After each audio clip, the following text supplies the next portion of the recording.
My teenage daughter thought that I was the bad guy when I wanted to move on. 3 years after my wife's death, so I revealed her mom's secret affair to her. I, 44M, find myself in a complicated family situation that I need some outside perspective on. My late wife, Lisa, would be 42F, and I met during our sophomore year of college. We were both studying business and hit it off immediately over our shared love of 80s music and terrible horror movies. After graduation, we got married in a small ceremony surrounded by family and friends. We were young and in love, ready to take on the world together. For the first decade of our marriage, things were great. We both landed good jobs in finance, bought our first home, and started talking about having kids. Lisa was always the more cautious one, wanting to make sure we were financially stable before starting a family. I was eager to be a dad, but I respected her wishes. Finally, when we were both in our late 20s, Lisa felt ready. We were overjoyed when she got pregnant quickly. Our daughter Taylor was born healthy and beautiful. Those first few years as new parents were exhausting but magical. Lisa took to motherhood naturally, and I loved watching her bond with our little girl. As Taylor grew older, Lisa and I started to drift apart slowly. It wasn't any one big thing, just the usual stresses of work, parenting, and life. We both worked long hours to provide for our family, often passing like ships in the night. Date nights became less frequent, replaced by Netflix on the couch after Taylor went to bed. By the time Taylor was 12, Lisa and I were basically living separate lives under the same roof. We rarely fought, but there was no passion left either. We were co-parents and roommates more than husband and wife. I suggested couples counseling, but Lisa always had an excuse for why it wasn't a good time. Looking back, I should have seen the signs. Lisa started going out with work friends more often, always dressed up nicer than usual for the office. She became protective of her phone, angling the screen away when I walked by. I didn't want to be the jealous, suspicious husband, so I ignored my gut feelings. About 6 months before her cancer diagnosis, Lisa sat me down one evening after Taylor went to bed. She confessed that she had been having an affair with a coworker named Tom for the past year. I was blindsided and heartbroken. Lisa cried as she told me she had fallen in love with Tom and wanted us to separate so she could be with him openly. I was angry and hurt, but a part of me also felt relieved. Our marriage had been dead for years, and this finally gave us permission to end it. We agreed to tell Taylor about the divorce after her middle school graduation in a few months. In the meantime, we'd start quietly separating our finances and looking for new living arrangements. Then everything changed. Lisa found a lump during a routine self-exam. Within weeks, she was diagnosed with stage 4 breast cancer. It had already spread to her bones and liver. The prognosis was grim from the start. All thoughts of divorce went out the window. Lisa ended the affair immediately, and we agreed to keep it a secret. We wanted to focus on her treatment and be there for Taylor. For the next 2 years as Lisa battled cancer, we put on a united front as a family. Those last 2 years were a roller coaster. Lisa fought hard, trying every treatment available. There were moments of hope when a new drug would shrink the tumors, followed by crushing setbacks. Through it all, Taylor was our rock. She was so strong, helping care for Lisa and keeping her spirits up. Looking back, I'm grateful we were able to give Taylor those last memories of us together as a family. Lisa and I may not have been in love anymore, but we did love each other as friends and co-parents. We laughed together, cried together, and made the most of the time we had left. When Lisa passed away, it hit Taylor hard. She was 13, just starting high school and dealing with all those teenage emotions on top of losing her mom. I did my best to support her, but I was grieving too. We muddled through that first year somehow, leaning on each other and our extended family. As time passed, I started to feel ready to move on. Taylor seemed to be doing better in school and with friends. I wasn't looking for a relationship, but then I met Allison, 39F, at a work conference about a year ago.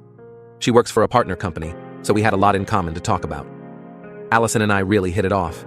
She's kind, funny, and great with teenagers. She has a 17-year-old son from a previous marriage. We started dating casually at first, just grabbing coffee or lunch when our schedules allowed. As things got more serious, I introduced her to Taylor. Initially, Taylor seemed okay with Allison. They weren't best friends, but Taylor was polite when Allison came over for dinner or movie nights. I thought we were making good progress as a blended family. Last week, I sat Taylor down and told her that Allison and I were getting more serious. I wanted to be open with her about potentially having Allison move in with us in the future. To my shock, Taylor completely freaked out. She accused me of betraying Lisa's memory and moving on too fast. She called me selfish and said I clearly never loved her mom. I was blindsided by her reaction. In the heat of the moment, I blurted out the truth about Lisa's affair and our plans to divorce before her diagnosis. I immediately regretted it, but it was too late. Taylor was devastated and refused to believe me at first. She locked herself in her room and wouldn't speak to me for days. I feel terrible for shattering her image of her mother. But I also feel like at 16, she's old enough to understand the complexities of adult relationships. I don't want her to think I'm the bad guy for trying to find happiness again. Was I wrong to tell her the truth? Should I have kept Lisa's secret forever? To make matters worse, Lisa's family found out that I told Taylor. They are furious with me for tarnishing Lisa's memory and threatening to take me to court for custody. I don't think they have any grounds, but I'm worried about how this will affect Taylor. Lisa's family has always been very involved in our lives. Her parents live about an hour away and would often come stay with us to help out, especially during Lisa's illness. Lisa's brother, Mark, lives in the same city as us and has been like an uncle to Taylor. They've been a great support system, but now I worry they'll try to turn Taylor against me. I'm at a loss for what to do now. Taylor is barely speaking to me. Allison is supportive, but this has obviously put a strain on our relationship too. Lisa's family is on the warpath. I just wanted to move forward with my life, but now everything is falling apart. Aita for telling my daughter the truth. Update 1. It's been about 2 weeks since my original post, and a lot has happened. First, I want to thank everyone for their comments and advice. It really helped me gain some perspective on the situation. After giving Taylor some space for a few days, I tried to talk to her again. She was still upset but willing to listen. I apologized for blurting out the truth about her mom in such an insensitive way. I explained that I never meant to hurt her or ruin her memories of Lisa. We had a long, emotional conversation about relationships, forgiveness, and how people can make mistakes even when they love each other. Taylor asked a lot of questions about that time in our marriage. It was difficult, but I tried to be as honest as possible while still respecting Lisa's memory. I emphasized that despite our issues, Lisa was a wonderful mother who loved Taylor more than anything. We talked about how Lisa and I met in college, sharing stories from our early days that Taylor had never heard before. I showed her some old photos from when we were dating and first married. It was bittersweet to reminisce, but I think it helped Taylor see that our love had been real, even if it didn't last forever.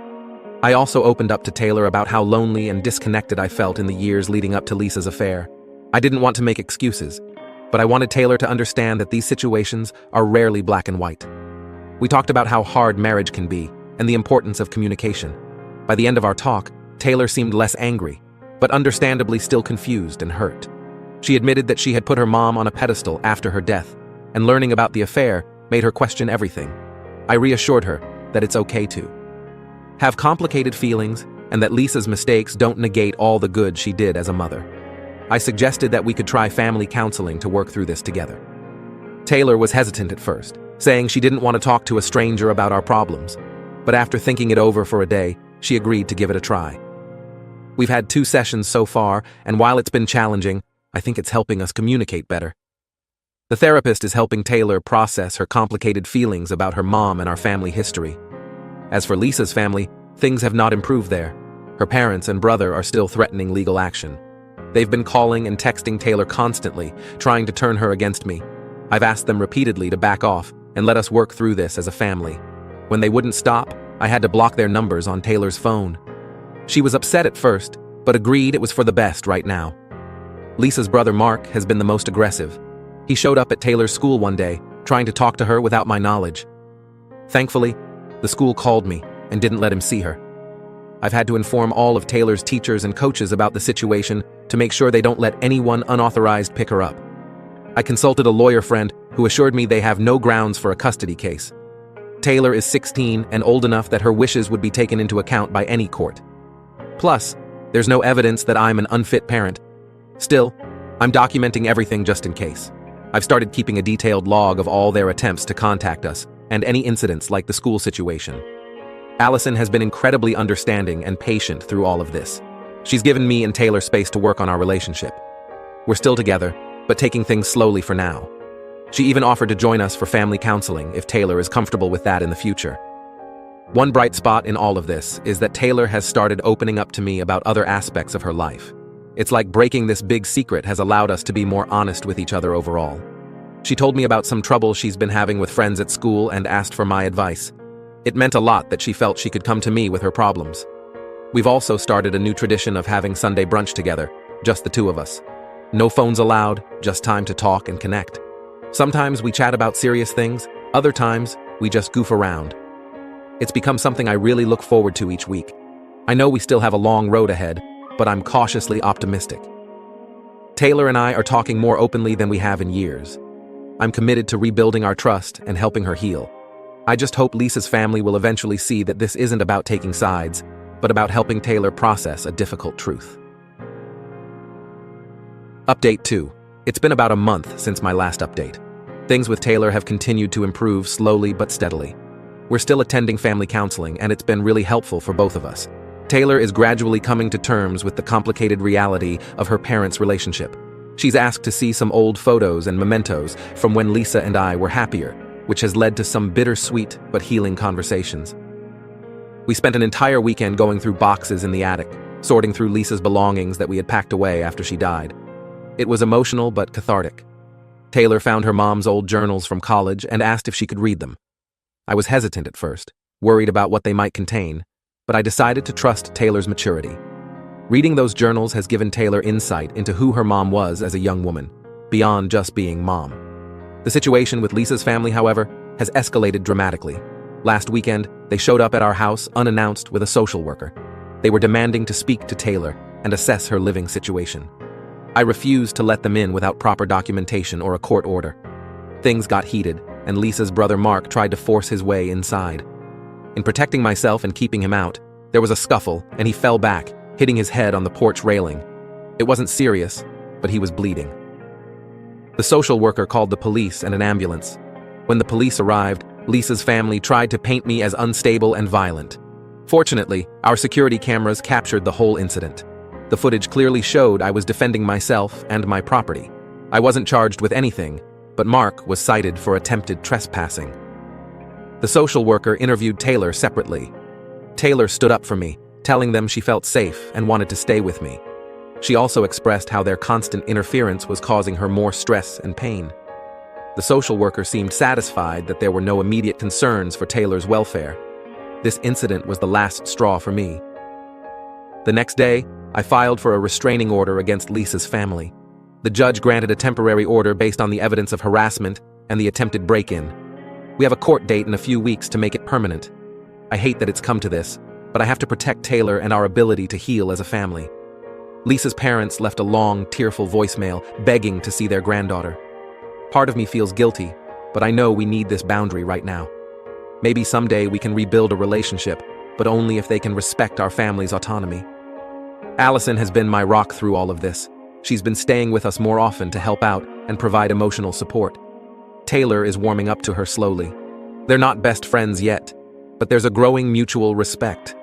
I'm grateful to have found someone so patient and understanding. One unexpected outcome of all this drama is that it's brought Taylor and me closer together. She's seen me fighting for our family, and I think it's helped rebuild some of the trust that was damaged. We've had some late-night talks where she's opened up about her fears and insecurities. I'm trying my best to listen without judgment and offer support where I can. Update 3. It's been 6 months since this all began, and I'm happy to report that things have finally settled into a new normal for our family. The restraining order against Lisa's family was made permanent. While it was a difficult decision, it has given us the space we needed to heal. Taylor has made incredible progress in therapy. She's able to talk about Lisa now with a mix of love and sadness, acknowledging both the good memories and the complicated truths. She even suggested we create a memory book together, filling it with photos and stories about Lisa. It's been a cathartic project for both of us. We've included some of Lisa's journal entries in the book, with Taylor selecting her favorite passages. It's given her a more complete picture of who her mom was, not just as a mother, but as a complex woman with her own dreams and struggles. I think it's helped Taylor realize that it's okay to love her mom while also acknowledging her flaws. Allison officially moved in with us last month. Taylor was initially hesitant but has come around to the idea. They've started having girl nights where they watch movies or bake together. It warms my heart to see them bonding. Allison is careful never to try to replace Lisa, but she's becoming an important part of our family in her own right. We had a small ceremony in our backyard last weekend to celebrate Allison moving in. It wasn't a wedding, but more of a family commitment ceremony. Taylor surprised us both by giving a touching speech about new beginnings and the different kinds of love that can coexist in a family. There wasn't a dry eye in the house. I know we'll always carry the weight of the past with us. Lisa will always be a part of our lives and our hearts. But I'm proud of how far we've come in working through the pain and building something new. Taylor is thriving in school and talking about college plans. I feel like I can breathe again, knowing that we're going to be okay. It's been a long, difficult road, but I don't regret telling Taylor the truth. It allowed us to build a more authentic relationship, one based on trust and understanding rather than idealized memories. We're stronger for having faced this together.